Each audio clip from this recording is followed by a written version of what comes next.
Let's dive in. We're tackling mental health today. Sounds good. We'll be looking at this Psych2Go video breaking down 10 common mental illnesses. It's a topic that, affects all of us. And I think the more we know, the better. Yeah. Absolutely. So we can understand ourselves and those around us better. I agree. And just knowing how common these conditions are can be eye-opening. Right. It could be a good starting point for changing how we think about mental health. Yeah, for sure. Like, the video mentions anxiety disorders affect 18.1% of U.S. adults. Mm-hmm. That's a lot of people. It is. Like 40 million people annually. But only about a third seek help. Why do you think that is? It's a tough one. I mean, there's still a lot of stigma. Yeah. But access to care is a huge factor. And then there's the fact that anxiety, well, sometimes it hides behind other things. Like what? Like work stress, family problems. So, people don't always realize it's anxiety, at least not right away. Yeah, that makes sense. It makes you wonder how many people are dealing with this and just, not talking about it. Definitely. The video also mentioned that anxiety often comes with depression. Oh, yeah. What's the connection there? Well, think about it. Constant worrying, it takes a toll. It's exhausting. Yeah. Physically and mentally. You don't sleep well. It's harder to enjoy things. Mm-hmm. And before you know it, it starts to look a lot like depression. Okay, so anxiety's this, sneaky thing with, many different forms. Right. The video talked about GAD, panic disorder, and social anxiety. They even mention OCD. What do all these types of anxiety have in common? It's all about worry. Worry that feels out of control. Okay. And it's way bigger than the situation calls for. It affects your sleep, relationships, just enjoying the moment. Yeah, I get that. But the good news is it's treatable. Oh, good. Therapy, meds, or both, it can make a big difference. Glad to hear that. That level of worry, it just sounds draining. The next category is personality disorders. This one always confuses me a bit. Does that mean anyone with, a strong personality has a disorder? No, not at all. Okay, good. We all have unique personalities. The DSM-V, that's the diagnostic manual, Yeah. They have very specific criteria. The difference is in how someone thinks and acts. They have to cause real problems in their life. So more than just being, a little quirky, Right. It actually messes things up for them. Exactly. It could be their self-image, how they see themselves, or trouble with relationships, extreme reactions, no impulse control. Wow. It affects, their whole life, That's why diagnosis is so important. Okay, so it's complicated. You need a professional to figure it out. Mm-hmm. What about treatment? Can you change, those ingrained patterns? It's not easy. Yeah. There's no quick fix. But meds can help with things like anxiety or depression, and therapy, especially intensive therapy, can help people develop healthier patterns. Okay, so you give them tools, but you don't expect them to just become a completely different person. Right, exactly. Okay, let's move on to ADHD. Sure. I feel like most people picture the stereotypical hyper kid, Yeah. But the video suggests it's more complicated than that. Oh, absolutely. It's often diagnosed in childhood. I think it was 7.8 to 11% of kids between 4 and 17. But ADHD affects people of all ages. Mm-hmm. And it's not always about being hyperactive. Sometimes it's inattention, forgetfulness, constantly losing things. And get this, I learned there are 3 different types of ADHD. Really? Yeah. Combined, impulsive hyperactive and inattentive distractible. So it's ADHD has its own, sub-personality. That's interesting. It shows how diverse the condition can be. Right. And it makes diagnosis even more important. And treatment, well, it's not just medication. Life coaching can help with structure. Education can help people understand their ADHD brain. And therapy, can help them work through the emotional challenges. Mm-hmm. So it's about finding the right combination of support. Yes, exactly. Okay, the next one is PTSD. Mm-hmm. This is heavy stuff. We've all experienced stress, but I think the video makes a good distinction between that and trauma. It's a crucial distinction. Trauma comes from events that really shake our sense of safety, like things that shouldn't happen. Natural disasters, assault, abuse, these aren't just bad times, they violate our sense of security in a deep way. And that leaves a different kind of mark, I imagine. So how does that become PTSD? It's like the mind and body get stuck in fight or flight mode. Okay. Even though the danger is gone, Nightmares, flashbacks, feeling on edge all the time. Oh, wow. It's the nervous system stuck in overdrive. The video mentions something called complex PTSD. Yeah. What's the difference? Complex PTSD, or CPTSD, it comes from ongoing trauma, prolonged abuse, or neglect. So it's not just one event. Right, exactly. It's Yep. this sustained attack on someone's sense of self and safety. It makes recovery much harder. So regular PTSD is like the echo of the trauma, and CPTSD is like it's still happening in their mind. That's a good way to put it. It becomes deeply embedded. But even with that complexity, there are therapies that can help. Like what? Like EMDR. It helps reprocess traumatic memories. Or talk therapies like CBT and DBT. They can give people coping skills and make a real difference. So even in those like really dark situations, there's still a path towards healing. There is. There's always hope. That's good to hear. Okay, now, depression. We all feel down sometimes, but it's important to differentiate that from clinical depression, right? Absolutely. Depression isn't just feeling sad. It's this persistent low mood that lasts for weeks or even months. Yeah. It affects your energy, sleep, appetite, your ability to focus, even your physical health. It's like this fog that settles over everything. I can imagine. Yeah. And the video pointed out that depression can manifest differently in men and women. Oh, but definitely. While anyone can experience sadness and hopelessness, women are more likely to, talk about those feelings. Men, they might mask their depression with anger, irritability, or even risky behavior. So it's important to recognize the different signs. Very important, so people can get the right support. What are the most common treatments for depression these days? Well, the good news is there are many paths to recovery. Talk therapy can be incredibly effective. What kind of talk therapy? Depends on the individual, really. Okay. CBT, for example, can help challenge those negative thought patterns. Interpersonal therapy can improve relationships. And psychodynamic therapy can help explore those deeper emotional issues. So different approaches for different causes. Exactly. Yeah. And support groups can be incredibly helpful. Yeah. That shared experience can be really powerful. Plus, medication can be a game changer for some, especially when combined with therapy. It's about finding the right toolkit for each person. Okay, that makes sense. It's not one size fits all. Now let's talk about bipolar disorder. I feel like the media portrays it as just extreme mood swings, but the video suggests there's more to it. Oh, it's definitely more complex than just mood swings. Those swings are intense and go way beyond normal ups and downs. Imagine a manic episode, where you feel euphoric, invincible, like you can do anything. Wow. Your energy is through the roof, thoughts are racing, it can feel amazing. But it's often followed by a crash into deep depression. So it's not just happy sad. No, it's these massive disruptive shifts. The highs can lead to risky behavior, impulsive decisions, strained relationships because people are, what's going on with them? And then the lows bring crushing fatigue, hopelessness, difficulty functioning. It's like being on a roller coaster you can't get off. This sounds so difficult to manage. It is. But with the right combination of medication and therapy, mood stabilizers and such, people can learn to manage the swings and find more balance in their lives. That's good to hear. Let's move on to eating disorders. Okay. I feel like this one gets mixed up with body image issues, which are already so common. Where's the line between someone who's just unhappy with their appearance and someone with an actual eating disorder? That's a really good question. Yeah. Body image concerns are often part of it, but eating disorders go deeper. Okay. It's not just about wanting to be thin. It's about this distorted body image. Oh, okay. It's called body dysmorphia. And there's this dangerous cycle of behaviors. So less about how they look and more about this unhealthy relationship with food. Exactly. Binging, purging, restricting. They become coping mechanisms for deeper emotional struggles. Like what kind of struggles? Control, self-worth, sometimes even trauma. The video mentions some types I wasn't familiar with. EDNS and ARFID. Oh, yeah. What are those? EDNS stands for eating disorder, not otherwise specified. It's kind of like a catch-all term Okay. for disordered eating that doesn't fit the other categories, Yeah. But it's still causing a lot of distress. Okay, so it recognizes that eating disorders can look different for different people. Exactly. What about ARFI? ARFE, that's avoidant restrictive food intake disorder.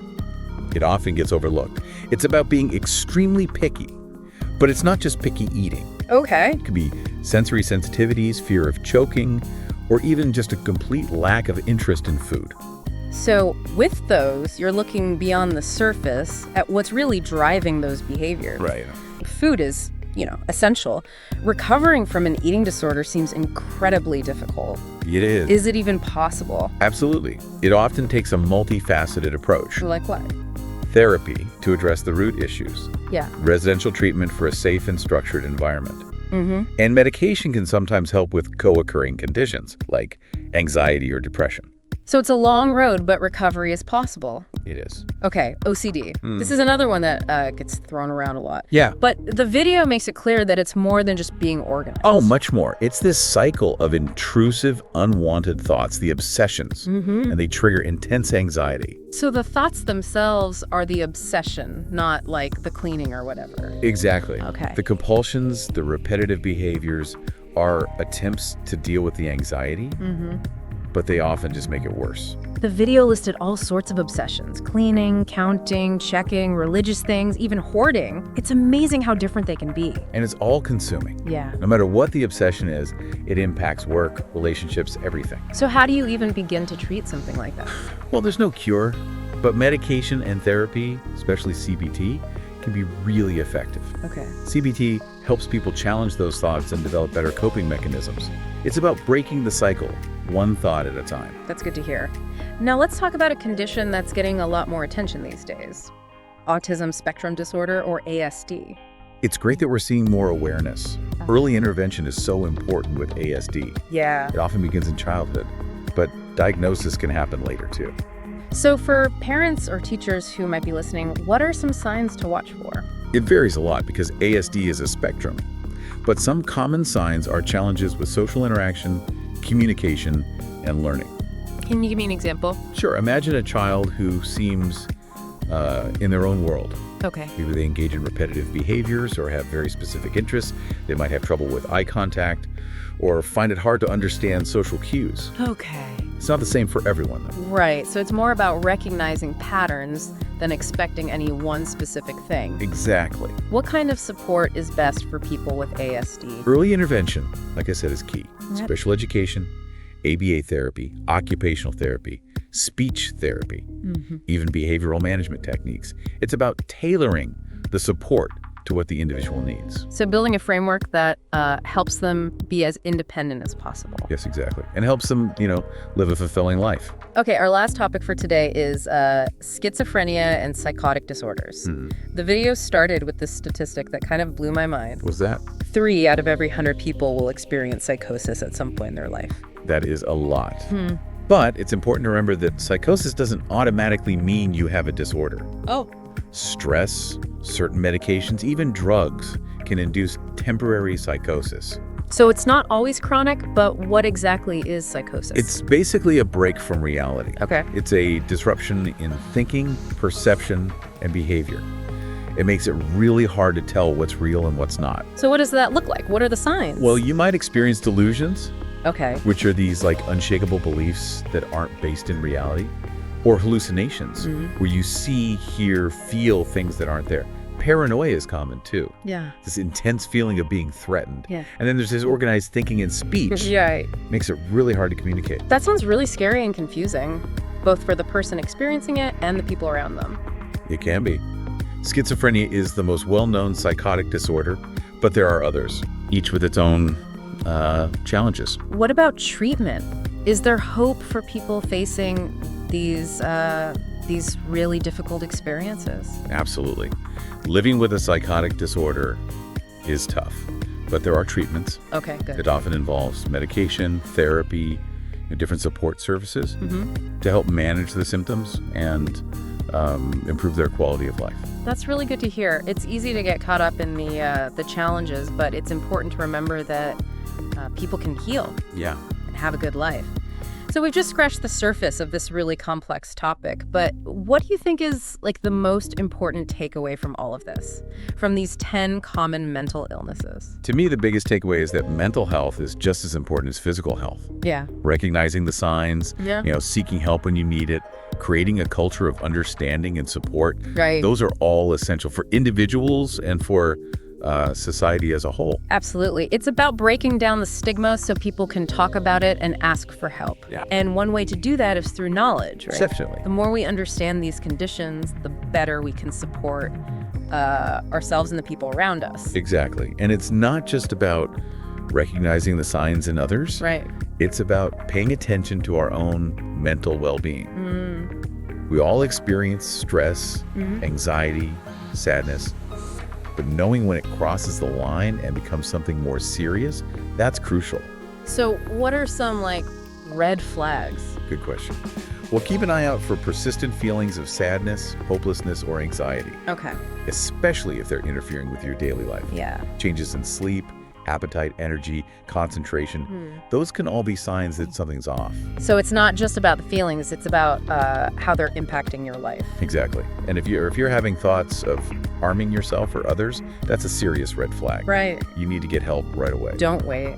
It sounds like it's about recognizing when those feelings or behaviors are getting in the way of, living your life. Exactly. Yeah. And talking to a trusted friend or family member can be a good first step. But often, professional help is crucial. Yeah. A therapist, counselor, psychiatrist, they can help with diagnosis and treatment. And we can't emphasize this enough. Asking for help is a sign of strength. Absolutely. It takes a lot of courage to say, hey, I'm struggling. It does. It's an act of self-care. Yeah. And remember, therapy isn't one size fits all. Right. There are lots of different types. So it's important to find one that works for you. Okay. What about medication? Is that, always necessary when treating mental illness? It really depends. Yeah. The decision to use medication is made on a case-by-case basis. Okay. In consultation with a professional. For some conditions, medication can be really helpful. It can manage symptoms and improve quality of life. Right. But for others, therapy alone might be enough. Okay. And sometimes a combination of both works best. It's about finding what's right for the individual. So it's really important to be open and honest with your healthcare providers, right? Absolutely. Tell them your concerns, ask questions, advocate for your needs. Okay. Especially when it comes to something as complex as mental health. What about things people can do on their own Yeah. to, support their mental health? Are there things you can do every day that can make a difference? Definitely. Self-care is super important. Right. Do things that bring you joy. Nourish your soul, spending time in nature, creative hobbies, listening to music, connecting with loved ones.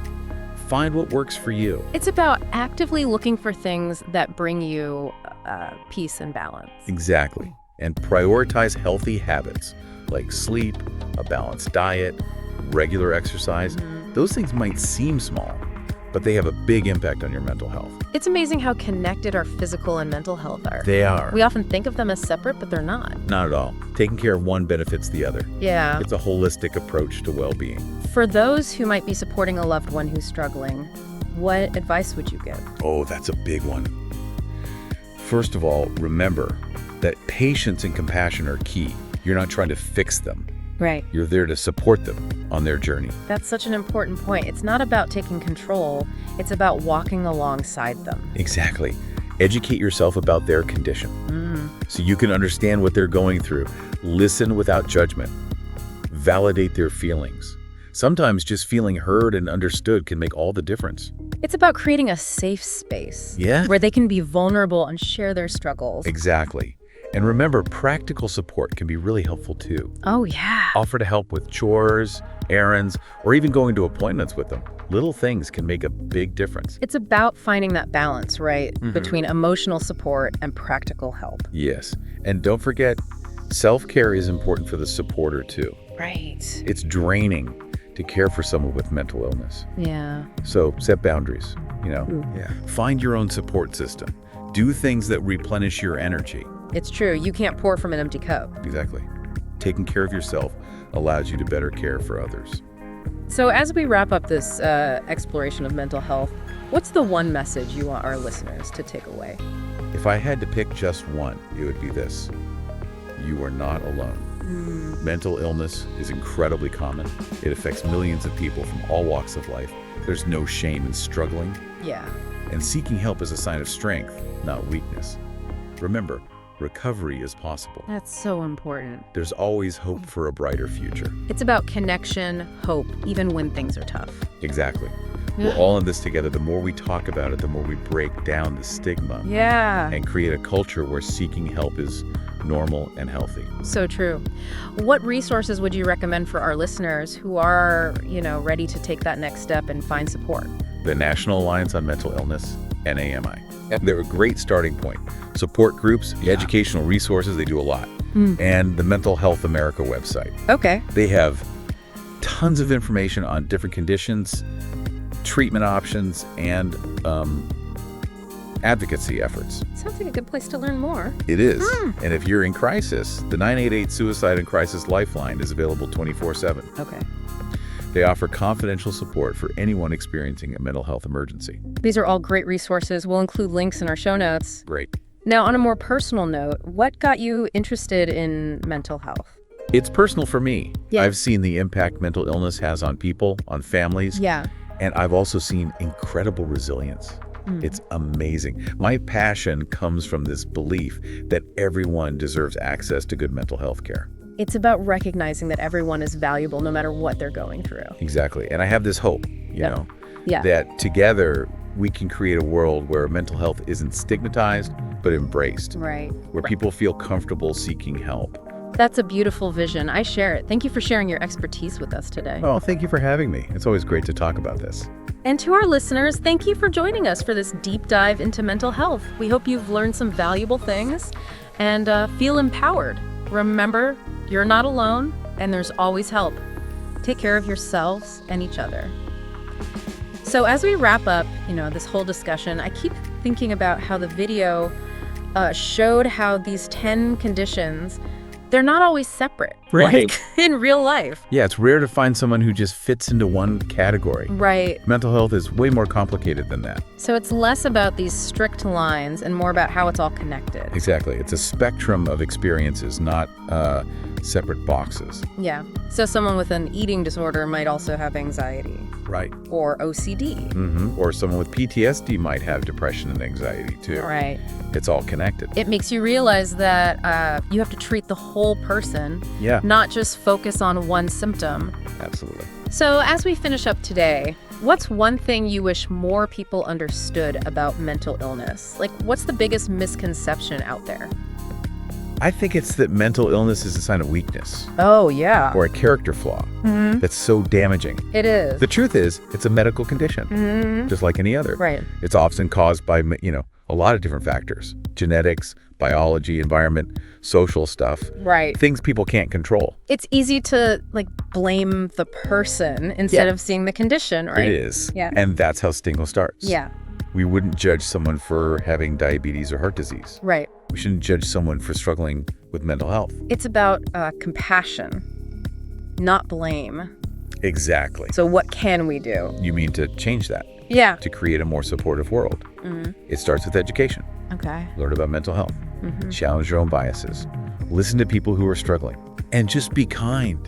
A listening ear, a helping hand, a word of encouragement. Yeah. Those things can make a huge difference to someone who's struggling. It's those everyday things that can really add up. They do. They create a more supportive community. Well said. And remember, change starts with each of us. We can challenge stigma, advocate for better care, create a world where everyone feels supported. I love that. Thank you so much for sharing your expertise with us today. It was my pleasure. Thank you for having me. And to our listeners, thanks for joining us for this deep dive into the world of mental health. We hope you learned something and feel empowered. You're not alone, and there's always help. Take care of yourselves and each other. Until next time.